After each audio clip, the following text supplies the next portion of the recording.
आपको मौका मिल जाए किसी को सलाह देने का तो आप चूकते नहीं। जरूरी नहीं है कि आप सलाह देने योग्य हो, जरूरी नहीं कि आपको कुछ भी पता हो जो आप कह रहे हैं, लेकिन जब कोई दूसरे को सलाह देनी हो तो शिक्षक होने का मजा छोड़ना बहुत मुश्किल हो जाता है। शिक्षक होने में मजा क्या है? आप तत्काल ऊपर हो जाते हैं मुफ्त में और दूसरा नीचे हो जाता है। अगर कोई आपसे दान मांगने आए तो 2 पैसे देने में कितना कष्ट होता है, क्योंकि कुछ देना पड़ता है जो आपके पास है। लेकिन सलाह देने में जरा भी कष्ट नहीं होता, क्योंकि जो आपके पास है ही नहीं उसको देने में कष्ट क्या है? आपका कुछ खो ही नहीं रहा है, बल्कि आपको कुछ मिल रहा है, मजा मिल रहा है, अहंकार मिल रहा है। आप भी सलाह देने की हालत में हैं आज और दूसरा लेने की हालत में। आप ऊपर हैं, दूसरा नीचे है।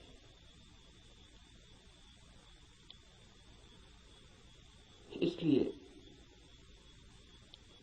कहता हूं कि इस उपनिषद में कोई सलाह, कोई मार्गदर्शन देने का मजा नहीं है, बड़ी पीड़ा है। क्योंकि उपनिषद का ऋषि जो दे रहा है वो जान के दे रहा है, वो बांट रहा है कुछ बहुत हार्दिक, बहुत आंतरिक।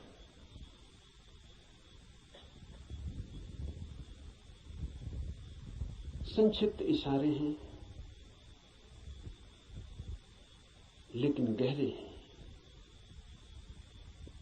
बहुत थोड़ी सी चोटें हैं लेकिन प्राणघातक है।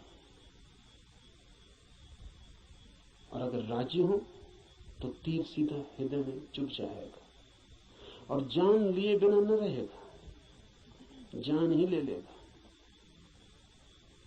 इसलिए थोड़ा सावधान,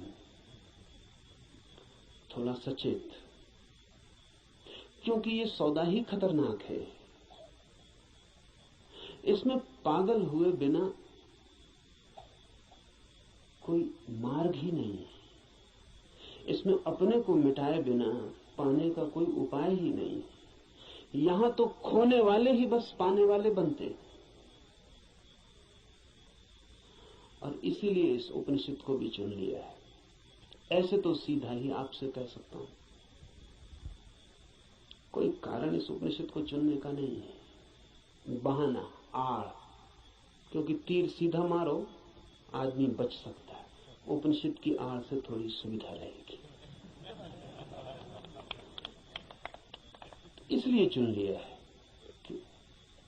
कि आपको ऐसा भी पता नहीं लगेगा कि मैं कोई सीधे ही आपको तीर मार रहा हूं, तो बचने का जरा उपाय कम हो जाता है। सभी शिकारी जानते हैं कि थोड़ी आड़ से शिकार ठीक होती है।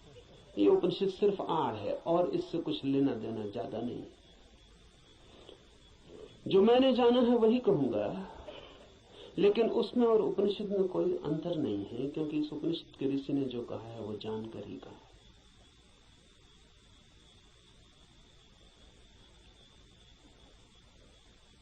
यह उपनिषद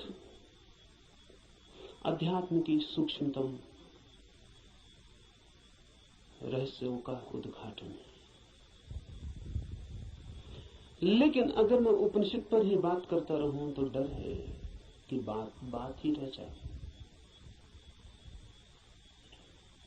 इसलिए चर्चा तो पृष्ठभूमि होगी, इस चर्चा के साथ साथ प्रयोग। जो कहा है, जो इस ऋषि ने देखा है, या जो मैं कहता हूं मैंने देखा है, उस तरफ आपके चेहरे को मोड़ने की कोशिश, उस तरफ आपकी भी आंखें उठाने, उस तरफ आपकी भी आंखें उठाने का प्रयास, वही मुख्य होगा। उपनिषद की बात तो सिर्फ हवा पैदा करने के लिए होगी कि आपके चारों तरफ वे तरंगें पैदा हो जाएं, कि आप भूल जाएं 20वीं सदी को, पहुंच जाएं उस लोक में जहां ये ऋषि रहा होगा।